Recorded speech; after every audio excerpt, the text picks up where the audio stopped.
일라디오. 안녕하십니까. 오늘 아침 일라디오 아나운서 오승원입니다. 최근에 민간이 주도하는 우주 사업이 활발해지고 있는데요. 이 민간 사업을 육성하기 위해 오늘 국내 우주 사업을 총괄할 한국판 나사 우주항공청이 문을 연다고 합니다.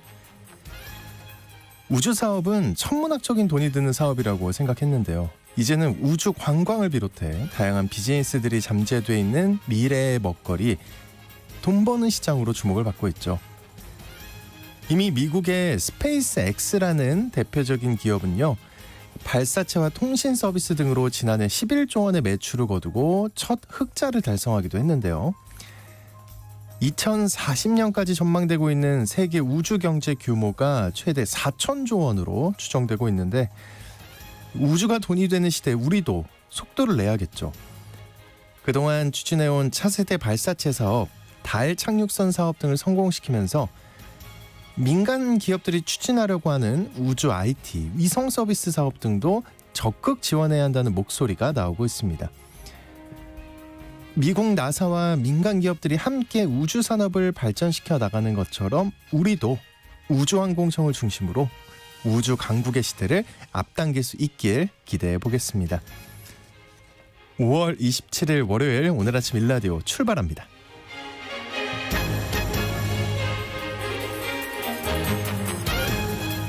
맞아요, 여러분. 굿모닝이고요. 아주 좀 날씨가 상쾌한 느낌이 드는 것 같아요. 약간 추운 느낌도 들었고요. 자, 오늘 아침 일라디오 이 시간은 물론 KBS 일라디오의 모든 프로그램은 유튜브 KBS 일라디오 공식 채널이나 모바일 콩 어플리케이션을 통해 실시간으로 함께 하실 수 있습니다. 매주 월요일 이번 주 농작업 정보 시간 준비되어 있고요. 건강의료 처방전 시간에는 범죄 검사를 할 때 소변 검사를 하잖아요. 그 원리에 대해 살펴보겠습니다. 이어서 또 하나의 세상 IT 시간은요, 보다 보면 시간 가는 줄 모르게 즐기게 되는 쇼폼 많이들 보시죠? 네, 짧은 영상 콘텐츠 만들기와 그 활용에 대해 알아보겠습니다. 자, 오늘 청취자 여러분들 참여할 수 있는 퀴즈 드립니다. 고속도로에서 통행료를 납부할 때 현장 결제나 이 단말기를 장착해서 통과하는 두 가지 방식이 있죠. 그런데 이 단말기를 장착하지 않은 차량도 요금소를 그대로 통과하고 추후에 통행료를 납부하는 방식이 내일부터 경부선 등 일부 구간에서 시범적으로 운행에 들어간다고 합니다. 현재 차량에 단말기를 설치해서 자동으로 통행료를 결제하는 걸 뭐라고 할까요? 요금소를 그냥 통과하는 결제 방식이죠. 띵동 이렇게 울리기도 하는데, 자, 추첨을 통해 농촌진흥청에서 제공하는 웰빙 혼합 잡곡 세트를 한 분께 향긋한 커피를 드실 수 있는 모바일 커피 쿠폰을 4분께 드리겠습니다. 방송에 참여하실 분들은요, 단문 50원, 장문 100원이 드는 유료 문자 샵 9730으로 보내주시기 바랍니다. 유익한 정보와 살아있는 이야기가 있습니다. KBS 오늘 아침 일라디오.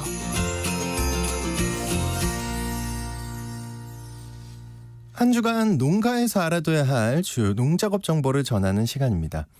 최근 병해충과 기상재해로 인해서 농작물 생산량 감소와 품질이 떨어지는 다양한 문제들이 발생하고 있죠. 네, 이런 문제를 예방하기 위한 사전 대응 체계를 강화하고 있다고 합니다. 이 소식과 함께 이번 주 주요 농작업 정보 알아보겠습니다. 농촌진흥청 대변인실의 정병진 농촌지도관님 전화 연결되어 있습니다. 안녕하십니까? 네, 안녕하세요. 네, 올해도 과수화상병이 계속 나오고 있어서 걱정이라고 하던데요. 이 과수화상병의 사전 예방을 위한 대응책이 있는 건가요? 네, 전국의 사과배 가수원을 대상으로 겨울철 배양 제거 작업을 벌였고요. 자체 개발한 실시간 유전자 진단 기술을 활용을 해서 식물체에 숨어있는 세균을 진단해 전염을 미리 없애는 선제 대응을 강화했습니다. 그리고 전국의 사과배 재배 농가에 과수화상병 예방 약제를 배부를 하고 과수화상병 예측 정보 시스템을 개설을 해서 농업인이 방제 시기를 결정할 수 있도록 지원을 했습니다. 네. 또한 병이 집중적으로 발생하는 4월에서 9월에는 주산 지역을 중심으로 예방 관찰을 강화해 나가고 있습니다. 이런 사전 예방 대응 체계를 화상병 외에 일반 병해충으로도 확대 적용한다고요? 네, 맞습니다. 올해부터는 탄저병, 바이러스병 등의 일반적인 문제 병해충에 대해서도 사전 예방 체계를 적용하고 있습니다. 3월에 농촌진흥청의 병해충 전문가와 지자체 특화작목연구소 그리고 관련 대학 관계자들로 병해충 사전 예방 중앙 예찰단을 조직을 했습니다. 주산지 기상 정보와 작물 생육 상황 등을 조사한 후에 병해충 발생 우려 지역을 파악을 해서 방제 기술을 지원하고 있습니다.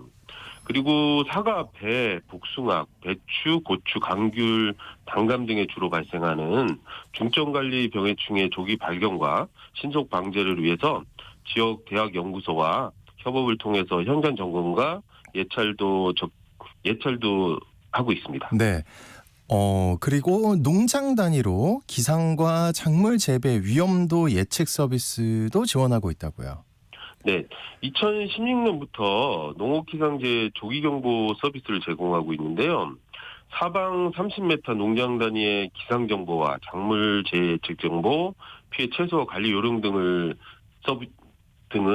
서비스 제공에 동의한 농업인들에게 문자, 알림톡이나 웹을 통해서 발송해주고 있습니다. 농업인들이 만족해 하실 것 같은데요. 어떻습니까? 네, 현재 40종의 생육 단계별 기상재 예보가 가능한데요. 전국의 75개 시군의 농업인들에게 농장 단위 정보를 제공하고 있습니다. 1년 이상 서비스를 받은 농업인들을 대상으로 온라인 설문을 해본 결과 응답자의 85%가 전반적으로 만족하고 있었습니다. 그리고 작물재해 예방에 도움이 됐다고 응답한 농가도 85.8%로 나타나 서비스 만족도가 대체로 높았습니다. 그래서 향후 이 서비스를 25년까지 155개 시군으로 늘리고 27년까지는 50개 종목으로 확대해 나갈 계획입니다. 네, 선제적으로 이제 이상 기후나 병해충 발생 등에 잘 대응해서 안심하고 농산물 먹을 수 있으면 좋겠습니다. 그리고 어제 오후부터 오늘 새벽까지 전국적으로 비가 내렸는데요. 이번 주 농업기상 정보 어떤가요? 네, 말씀하신 대로 어제부터 전국적으로 비가 조금 내렸고요. 일부적은 오늘 오전까지 내리는 곳도 있겠습니다. 그 밖의 날들은 대체로 맑을 것으로 예보되고 있는데요. 기온은 아침이 12도에서 20도, 낮 기온은 19도에서 29도로 평년과 비슷하겠습니다. 네, 이번 주 농가에서 실천해야 할 주요 농작업 정보 알아보겠습니다. 먼저 요즘 전국적으로 모내기가 진행 중인데요. 이 밀보리 재배 지역은 수확 작업이 끝나야 모내기를 할 수 있을 텐데 밀보리 수확할 때 주의할 사항이 혹시 있을까요? 네, 현재 모내기가 전국 평균 40% 정도 이루어진 것으로 파악이 되고 있는데요. 강원도는 90% 이상, 경기도는 80% 이상 이루어졌습니다. 밀보리는 벼 모내기 작업 등을 고려해서 적기에 수확을 해줘야 하는데요. 보리의 경우 출수 후 40일 이후가 수확 적기라고 할 수 있습니다. 그리고 밀의 경우 생리적 성숙이 완료된 시점에서 4 내지 7일 후에 수확을 하면 품질이 우수해서 좋다고 합니다. 그리고 탈곡한 밀보리는 건조 및 조제를 잘해서 수매를 하거나 저장을 하면 되는데요. 수매할 경우에는 수분 함량을 13% 이내로 말려줘야 하겠습니다. 네, 밀보리 적게 수확하셔서 벼 모내기 차질 없도록 해주셔야겠습니다. 그리고 한참 커가고 있는 옥수수 재배 농가에서는 어떤 관리가 필요할까요? 네, 옥수수는 물을 많이 필요로 하는 작물이라서 가뭄이 지속될 경우 생육 초기에 김매기를 다소 깊게 해줘서 표면에 뿌리를 끊어서 땅속으로 깊게 자라도록 유도를 해줘야 합니다. 그리고 올해는 벌써 기온이 꽤 높기 때문에 해충 발생 시기가 빨라질 것으로 예상이 되는데요. 5 내지 6월에 많이 발생하는 조명나방과 멸강나방을 중점적으로 방제를 해주셔야 하겠습니다. 네, 방제 잘해서 피해 없어야겠습니다. 자, 그리고 고랭지 배추 재배할 때 주의사항에 대해서도 알려주신다고요. 네, 육묘 중인 배추는 진딧물에 의한 바이러스 전염과 각종 해충의 피해 경감을 위해서 방충망으로 피복을 해주셔야겠습니다. 그리고 아주 심기 일주일 전에는 포장 환경에 견딜 수 있도록 관수량을 줄이고 온도를 낮춰서 모종을 순화시켜주면 좋습니다. 또한 뿌리혹병 예방을 위해서는 적용약제를 정식 직전에 토양 전면에 혼화 처리를 하거나 아주 심기 전에 해당 약계에 어린 물을 담가줘서 사전 예방을 해주는 것이 좋습니다. 네, 이번 주 농작업 정보 잘 들었습니다. 농촌진흥청 대변인실의 정병진 농촌지도관과 함께했습니다. 오늘 말씀 고맙습니다. 네, 감사합니다.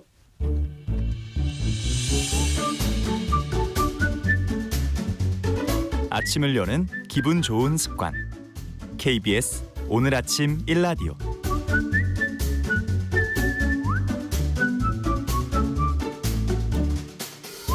의료 서비스와 질병에 대한 다양한 이슈와 정보 살펴보겠습니다. 약이 되는 건강의료 처방전 시간. 오늘은 이 소변 검사와 범죄 수사에 관한 얘기 나눠보겠습니다. 박한슬 약사님 나와주셨습니다. 어서 오십시오. 안녕하십니까.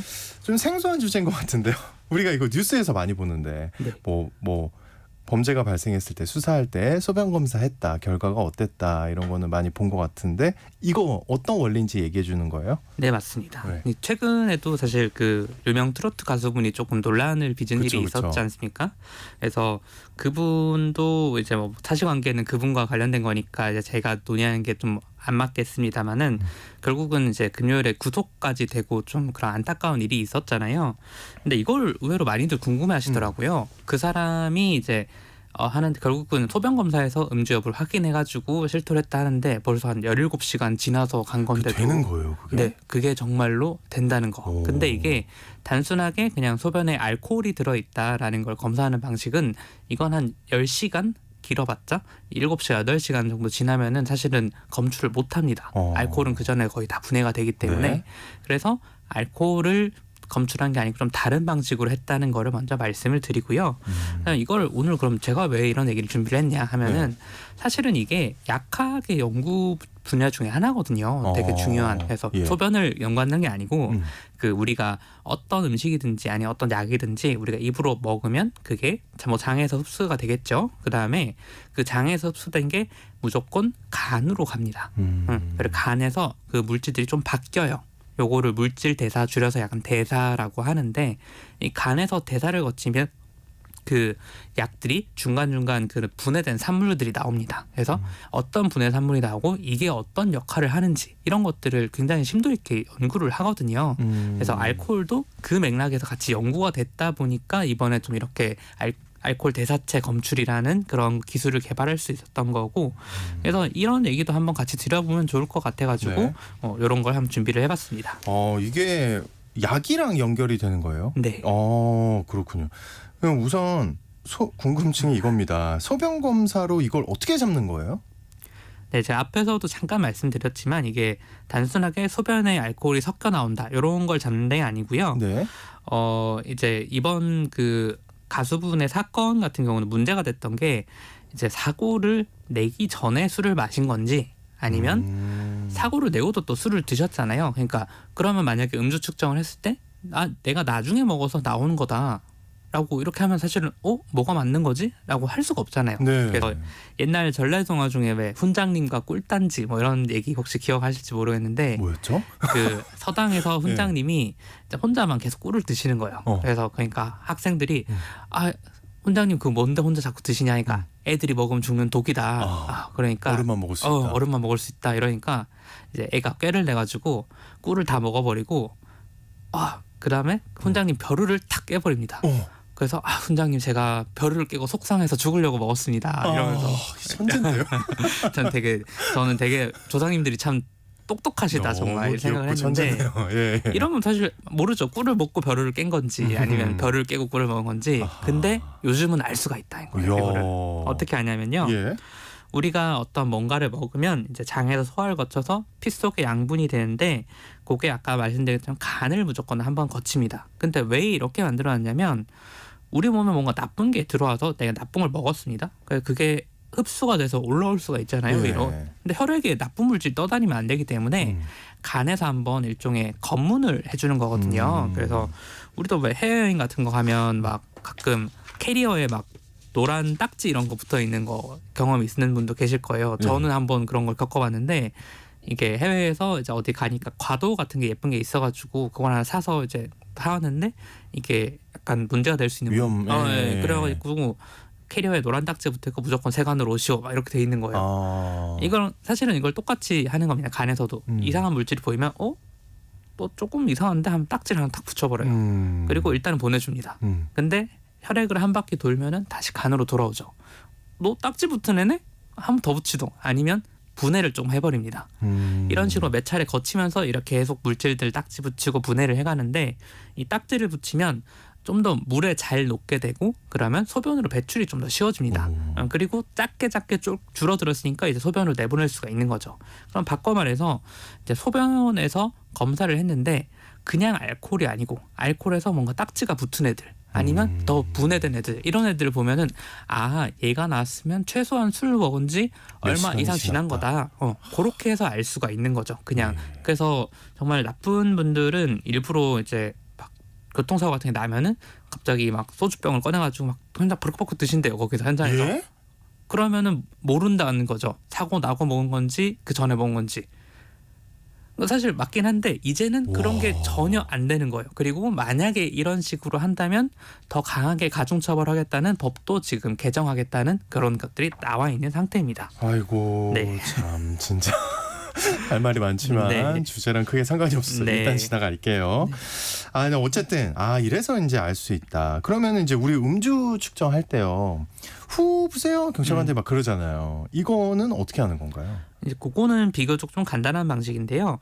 이제 혈액 중에 알코올 농도가 올라갈수록 우리가 날숨, 그러니까 내뱉는 숨에 있는 알코올 성분이 비례해서 증가를 해서 그렇습니다. 그래서 보통 왜 술 취한 분들 옆에 가면 막 옆에 가면 술 냄새가 되게 심하게 네. 나잖아요. 근데 그게 사실은 그분들이 숨을 쉴 때 그 술이 알코올 성분이 같이 나와서 그런 거거든요. 근데 한 보통 혈중 농도의 한 2000분의 1 정도가 이렇게 날숨으로 나온다고 해요. 그래서 요걸 그럼 반대로 그러면 날숨을 측정해가지고 기계에서 후 하세요 해서 후 하면은 요거에 2000배 하면은 혈중 농도 이런 식으로 계산이 되는 거죠. 네. 그래서 좀 어떤 분들은 또 이제 이런 거 알코올 측정해서 걸리면 음주 단속을 걸리면 내가 좀 시간을 끌었다가 혈액 검사를 해서 좀 빠져나가 봐야겠다 이런 생각을 하시는 분들도 계시는데 네. 사실은 그 곱하기 2000 한다는 게 되게 좀 추상적인 값이거든요. 사실은 그보다 낮을 수도 있고 높을 수도 있고 있는데 혈액 검사를 하면은 보통은 더 높게 나오는 게 일반적이라고 합니다. 혈중 알코올 농도가. 그래서 네. 그냥 후 불다가 나오면 그냥 깔끔하게 인정하고 가는 게 맞지. 혈액 검사한다고 하면은 이제 괘씸죄 같은 것도 약간 추가될 수도 있고 검사해 보면 수치도 더 높게 나오기 때문에 물론 가장 좋은 건 술 마시면 운전대 안 잡는 거지만요. 그러니까요. 만약에 그런 불미스러운 일이 있다면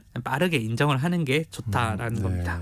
그게 그런 식이군요. 일단 네. 알겠습니다. 그러면 이제 이게 약이랑 관련이 있다고 하셨잖아요. 그러니까 어떤 방식으로 관련이 있는 건가요, 약이랑? 이제 아까는 제가 알코올, 그러니까 음주 단속에 대해서만 좀 말씀을 드렸는데요. 사실은 우리 몸에 들어오는 거의 모든 물질들이 다 그런 경로를 거친다고 보는 겁니다. 그래서 간을 거치면서 여러 가지 변화를 겪는데 이제 참 안타까운 얘기긴 한데 간은 우리가 먹는 물질이 유해한 건지 무해한 건지를 잘 몰라요.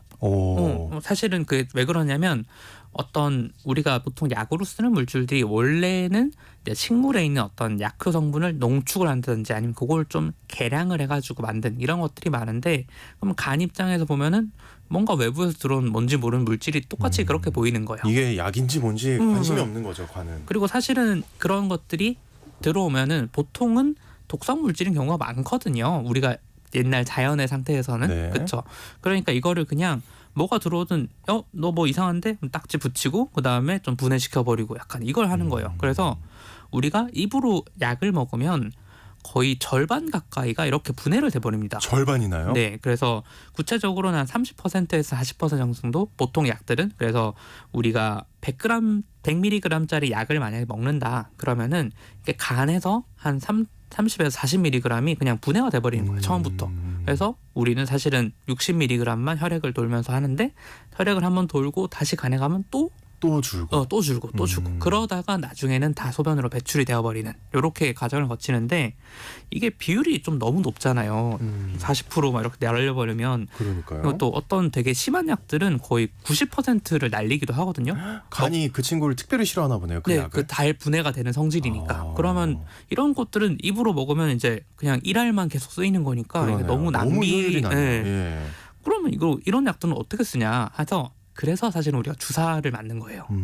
왜냐하면 원래 사람 몸에 혈액으로 뭔가 들어갈 수 있는 경로는 먹어서 흡수돼서 간을 거쳐서 혈액으로 가는 요거밖에 없는데 이제 아까 직접 놔버리는군요. 그냥. 약간 이 검문소를 우회해서 약간 밀수라고 해야 될까요? 네. 혈액에 바로 넣어주는 거니까 그러면 손실이 없이 한 번에 대량의 약을 그냥 쫙 넣을 수가 있으니까 일종의 직구인데요. 그쵸. 직구. 예, 직구 표현 좋습니다. 예. 여기 규제를 당할 수도 있을 것 같다는 생각이 드는데 네. 그래서 혈관에서 이제 이렇게 바로 들어올 수 있으면 환자들이 약을 이용하기 훨씬 좋기 때문에 그래서 이제 입원하시면 보통 이렇게 달아놓는 게 약으로 먹어서는 사실은 조금 부족할 수 있어서 혈관으로 바로바로 보내주는 좀 그런 거라고 생각하시면 되고요.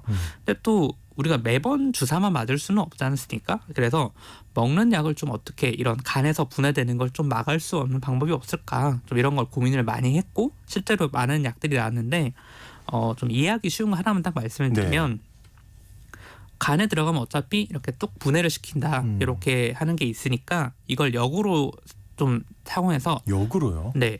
일부러 많이 넣는 건가요? 아니요. 그걸 두 개를 하나로 붙여버리는 겁니다. 그래서 우리 많이 먹는 아이스크림 중에 왜 이제 둘이서 나눠 먹는 아이스크림 있죠? 이제 쌍시옷이 많은 그 아이스크림. 발음하기 어려운 그 네. 아이스크림. 네. 그 아이스크림 같은 거는 이제 원래는 두 개 하나인 거를 두 개로 붙여놓은 거지 않습니까? 그래서 떼서 먹게 그걸 똑같이 약 두 개를 붙여놔서 간으로 보내면 간이 이거 안 좋은 거네 뚝 잘라버리는 거예요 반으로.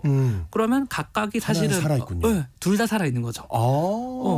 예, 그런 식으로도 설계를 할 정도로 참 머리를 굉장히 많이 쓰고 있는데 아직도 간에 대한 그게 좀 아직 정보기는 좀 더 멀었다. 그래서 여러 가지 방법들은 사용되고 있다. 이렇게 생각하시면 될 것 같아요. 근데 간이 말씀 듣다 보니까 굉장히 어려운가 봐요. 좀 이해를 하기가.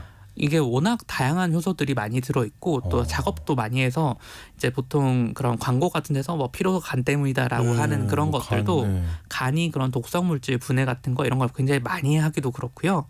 그래서 이제 좀 딴 얘기긴 하지만 우리 뭐 약 먹을 때 뭐 자몽 주스 먹으면 안 된다, 자몽 먹으면 안 된다 이런 얘기를 하거든요. 들어본 것 같아요. 예. 왜 그런 얘기를 하냐면 그런 약에 대한 분해 효소 중에 하나가 자몽 주스를 먹으면 굉장히 억제가 됩니다. 네, 그러면 무슨 물이 생기냐면 예를 들어서 아까 제가 100mg짜리 약을 먹으면 원래는 우리 몸에서 60mg 정도만 사용이 된다고 했어요. 30% 40%가 그냥 분해가 돼버리니까. 근데 이게 억제가 되면은 이제 원래는 60만큼만 써야 되는데 한 70, 80이 쓰는 거니까 과량을 먹게 되는 것 같은 효과가 나는 거죠. 그러니까 우리가 약을 만드는 사람들 입장에서도 간에서 분해시킬 걸 알고 이제 양을 그렇게 한 건데 그걸 그냥 넘어가게 된다는 거잖아요. 자몽 주스랑 같이 먹으면. 그래서 이제 그런 거 할 때 자몽 드시지 마세요라는 게 그래서 그렇습니다. 예. 야. 그리고 소변으로 음주 단속만 하는 게 아니라 심지어 마약 단속도 할 수가 있나요? 네, 이것도 가능성이 있다 이 정도 수준이 아니고요.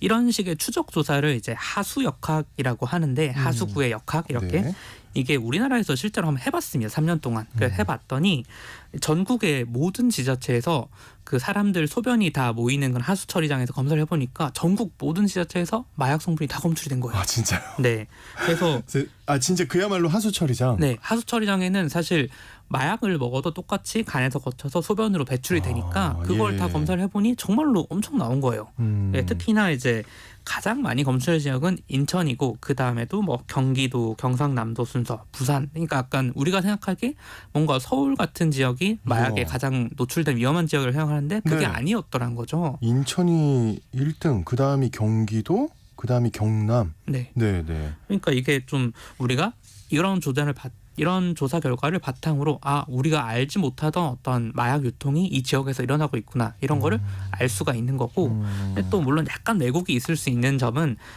밀수를 하는 그런 항만 지역은 단속 들어오면 그걸 그냥 변기에 다 버려버린대요. 안 버리려고. 그러면 갑자기 농도가 좀 확 높게 나오는 그런 것도 있긴 한데 그래서 인천이랑 부산이 있었군요. 예. 그래서 이제 인천이 서울의 한 4배라는 건 좀 약간 너무 말이 안 되는 그런 감각이니까 그런 거는 약간 왜곡이라고 생각하시면 될 것 같고요. 네. 이런 방식을 이제 더 정밀히 발전을 시키면 이제 어떤 지역, 그 하수 처리장도 그 지역 다 모이는 거 말고 조금만 모이는 하수 처리장 위로 올라가면은 거기는 이제 이 지역만, 이 동네만 이렇게 확인할 수도 있지 않을까. 그래서 변기 속에도 이런 다양한 증거들이 있더라. 이런 거 한번 말씀드리고 싶었고요. 네. 이 모든 게 가능한 이유가 이제 우리 몸에서 간에 들어오는 많은 물질을 이렇게 다 변형을 하기 때문에 우리가 소변만으로도 알 수가 있다. 이렇게 기억하시면 좋을 것 같습니다. 네. 오늘 건강의료 처방전 시간 이 소변 검사의 과학에 대해 알아봤습니다. 지금까지 박한슬 약사와 함께했습니다. 오늘 말씀 고맙습니다. 감사합니다.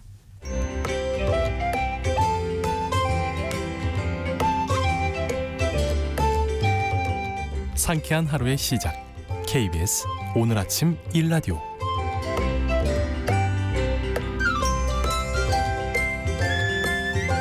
우리가 반드시 알아야 할 또 하나의 세상 IT 시간입니다. 요즘 쇼폼, 릴스 이런 짧은 영상 보다 보면 시간 가는 줄 모르고 즐기게 되는데요. 그러다 보니까 기업들도 적극 활용하고 있고요. 개인들도 관심이 많습니다.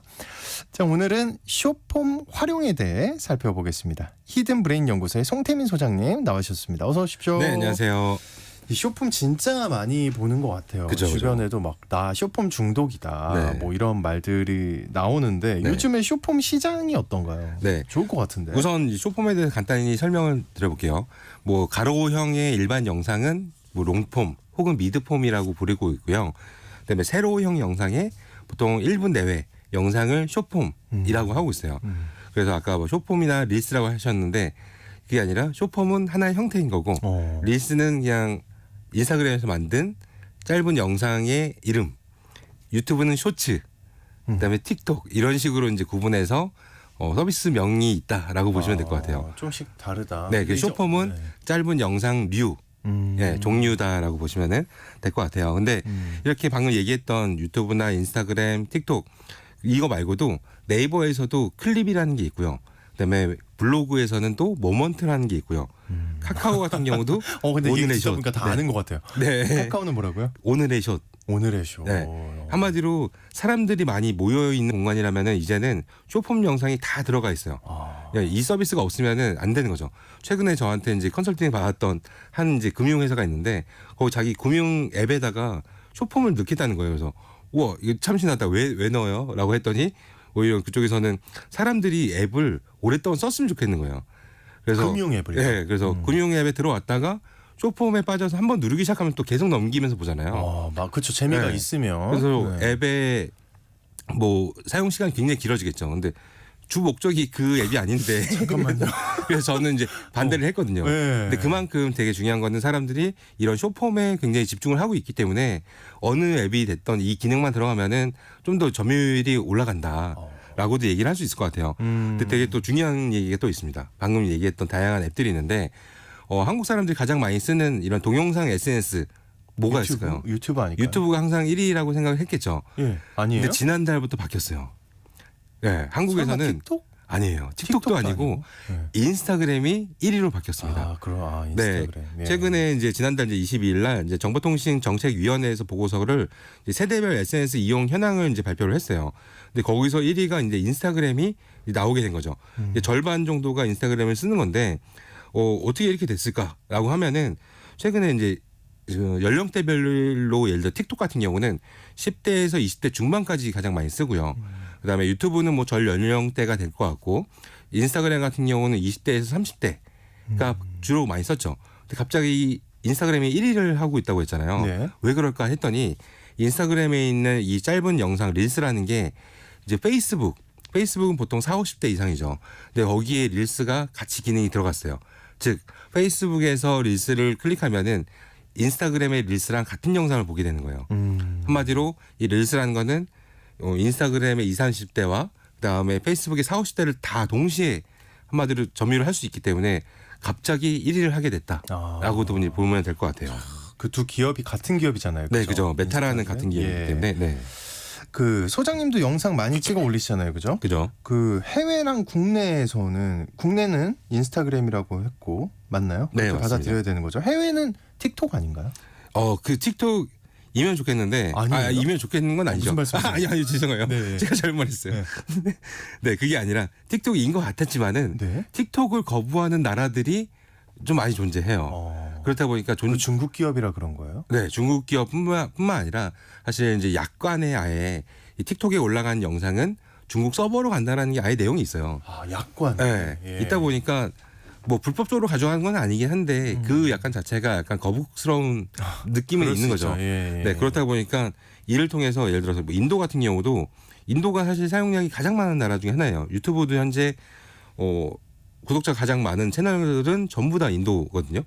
그만큼 이제 사용자가 제일 많은데 인도 같은 경우는 2020년 6월 30일 날 이미 틱톡 사용을 금지했었고요. 인도가요. 네. 예. 근데 사용을 2020년에. 네, 예. 이미 몇 년 됐죠. 근데 금지하기 전에도 다운로드가 4억이었어요.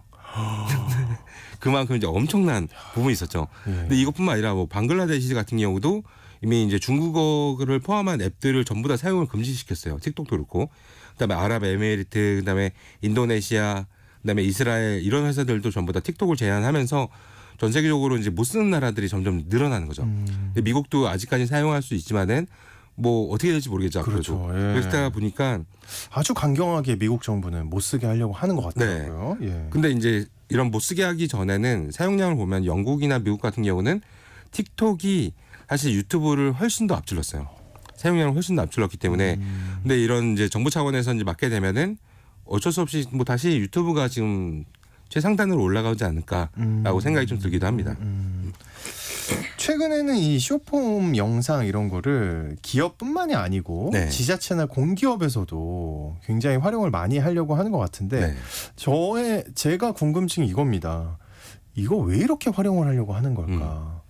예. 일단은 당연히 첫 번째는 잘 당연히? 돼서고 예. 근데 두 번째 이유는 아마 제작비 문제도 그래요. 이런 뺄수 얘기를 없지 듣고 않을까. 싶었어요. 제작비. 네. 예. 물론 이제 방송의 제작비보다는 유튜브가 좀 더 낮긴 하겠지만 그래도 보통 아까 얘기했던 가로형, 롱폼이나 미드폼의 영상 같은 경우는 아무래도 돈이 많이 들 수밖에 없어요. 특히나 촬영, 편집, 그다음에 출연자의 출연 비용 등이 있을 텐데 이런 비용에서 긴 영상보다는 짧은 영상이 훨씬 더 적게 싸겠죠. 들어가겠죠. 예. 근데 이거를 다른 식으로 얘기하면은 저와 같이 이제 유튜브라든지 릴스를 하는 사람이라면은 외부 광고를 받겠죠.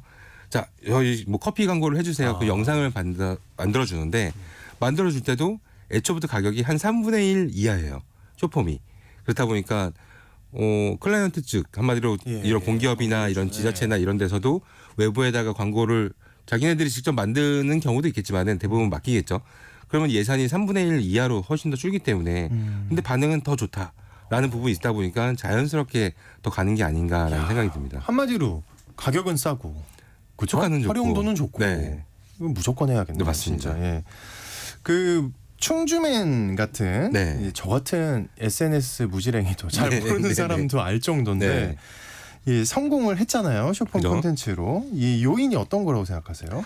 일단은 많은 사람들이 이런 뭐 SNS를 터뜨린다. 네. 성공적으로 만들 때 성공적으로 대박을 사람들이 터뜨릴 때. 대박을 터뜨릴 때는 항상 저한테 물어보는 게 있어요. 알고리즘이 어떻게 되냐? 알고리즘. 네, 라고 하는데 사실은 그러니까 사실 이게 알고리즘이라는 게 이런 거죠. 네. 터지는 어떤 경로, 네. 인기를 확 끄는 언제 경로. 올리고 어떻게 올리면은 더 잘 되는지 그게 있어요. 있긴 하는데 네. 사실 저는 이거보다 훨씬 더 중요한 게 컨텐츠 기획이거든요.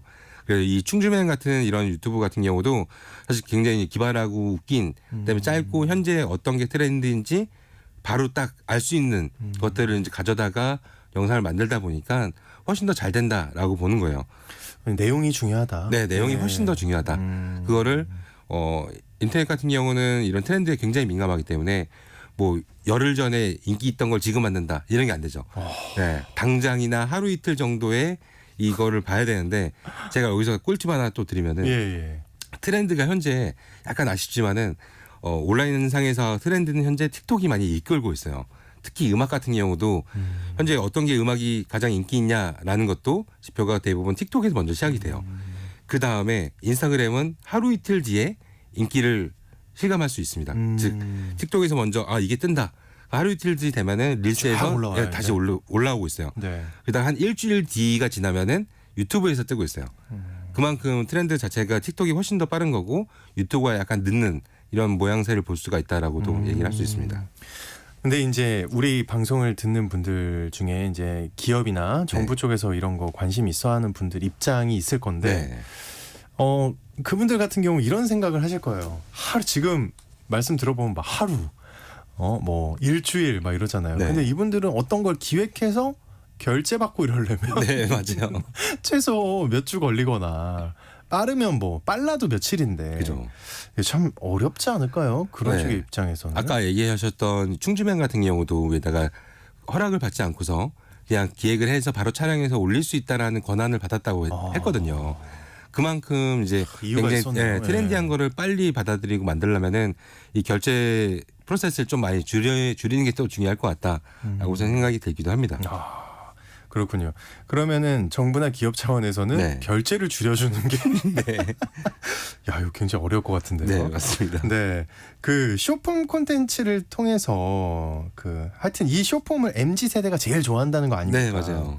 좀 MZ 세대랑 효과적으로 소통하려면 어떤 방법이 좀 필요할까요? 네, 조금 전에 얘기하긴 했었는데 현재 유행하는 이 밈이라든지 혹은 뭐 트렌드 같은 거를 최대한 뭐 패러디를 하던 그다음에 이거를 그대로 이제 입혀가지고 컨텐츠로 만드는 게 되게 중요한 것 같아요.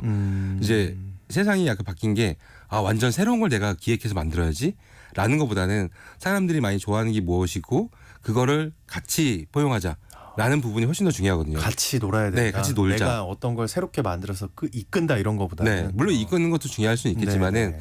그러니까 이끄는 것만 항상 생각했던 사람들은 다른 사람이 했던 거 패러디를 하거나 혹은 뭐 트렌드를 따라한다. 한마디로 이 따라한다라는 것 때문에 이 크리에이티브한 창의력을 감추려고 하거든요. 근데 그게 아니라 이런 뭐 따라하거나 패러디 같은 경우도 역시 하나의 컨텐츠 기획이고 이게 훨씬 더 또 새로운 걸 수도 있다라고 생각하는 게 훨씬 더 중요할 것 같아요. 네. 자, 이번에는 기업 말고 그 라디오를 듣고 계신 청취자분들도 개인 입장에서 네. 쇼폼 콘텐츠를 내가 좀 만들어 보고 싶다 네. 하면은 어떤 방법 추천해 줄 방법이 혹시 있을까요? 네. 우선 이제 이 얘기부터 들으면 좋을 것 같아요. 유튜브 같은 경우는 크리에이터라고 하는 영상 만드는 사람하고 이용자 보는 사람들이 별도로 존재를 해요. 네. 근데 틱톡이나 릴스 같은 경우는 이 창작자랑 크리에이터랑 그다음에 보는 사람 이용자가 같은 사람이에요. 즉 네. 이제 편하게 내가 딱 보다가 노래가 이게 뜨고 있고 춤이 뜨고 있어요. 그러면은 나도 춤춰서 올려야지라고 하는 게 크리에이터죠. 근데 유튜브 같은 경우는 이제 올리는 사람이 따로 있고 보는 사람이 따로 있는 거죠. 근데 틱톡이나 릴스는 올리는 사람이 보는 사람이기도 하고 보다가도 내가 찍어야지 자연스럽게 이어져요. 그러니까 어떻게 보면 찍기가 더 쉬워서 그런 건가요? 네, 훨씬 더 쉽기 때문에 접근하기가 쉬워지는 그냥 거죠. 휴대폰으로 그냥 탁 찍으면 되니까 네. 어차피. 그래서 자신의 성격을 이제 알아야 돼요. 이게 사람들이 관심 받고 이런 것도 좋아한다라고 하면 틱톡이나 릴스가 훨씬 더 접근하기 쉬운 거고 나는 전문적으로 뭔가 이제 영상을 만들어서 사람들한테 뭔가 정보든 재미든 이런 것들을 더 세밀하게 주고 싶다라고 하면은 현재는 유튜브가 더 맞다라고 근데 얘기할 말씀을 수 있어요. 듣다 보니까 제가 만약에 유튜브를 이제 시작하려고 하는 사람이에요. 네. 저 그럼 유튜브 시작하기 좀 손이 안 갈 것 같은데. 그죠? 이게 네. 그래서 사람들이 접근을 잘 못하는 거예요. 유튜브에. 네. 그래서 지금 유튜브의 점유율이 점점 작아지는 이유가 네. 전부 다 유튜브는 전문가와 그다음에 그냥 보는 사람 별도로 있다. 마치 이제 방송국 같은 거죠. 방송국과 그냥 시청자가 있는 것 같은 느낌인 거지. 이게 하나로 합쳐지기에는 이미 좀 많이 벌어진 것 같다라고 생각이 들어요. 그래서 그러니까 네. 지금 한다면 당연히 쇼폼이나 네. 이런 쪽으로 특화를 시켜야겠다는 생각이 들 것 같거든요. 네. 근데 쇼폼에 어차피 올릴 거라면은 그냥 틱톡도 올리고 릴스도 올리고 쇼츠도 올리는 게 맞죠. 네. 근데 가장 현재로서는 이용자가 가장 많은 인스타그램 릴스를 사실 저는 추천하는 부분이 있습니다. 네. 앞으로 이 쇼폼 콘텐츠 소비 트렌드가 네. 좀 어떻게 변할 것으로 전망하세요? 이 쇼폼에도 네. 이제 커머스가 붙습니다. 즉 쇼핑이 붙어요. 그래서 그래요. 틱톡 요즘, 샵, 유튜브 쇼핑처럼 이런 샵이 붙기 때문에 앞으로는 내 브랜드를 살려가지고서 앞으로 물건을 어떻게 팔지 또 앞으로 좀 살펴보면 좋을 것 같습니다. 알겠습니다. 또 하나의 세상 IT 시간, 오늘은 쇼폼 시장과 활용에 대해서 얘기 들어봤습니다. 히든브레인 연구소의 송태민 소장과 함께했습니다. 오늘 말씀 고맙습니다. 감사합니다. 오늘 퀴즈의 정답은 하이패스였습니다. 8584님, 7530님, 7942님 외 많은 분들, 또 2480님은 하이패스 때문에 사고 날 뻔한 적도 있다고. 조심하셔야죠. 중복 당첨 여부 확인 후에 홈페이지에 당첨자 올려놓도록 하겠습니다. 월요일입니다, 여러분. 어느 때보다 좀 활기찬 하루 보내시길 바라고요. 여러분 모두 좋은 하루 보내세요.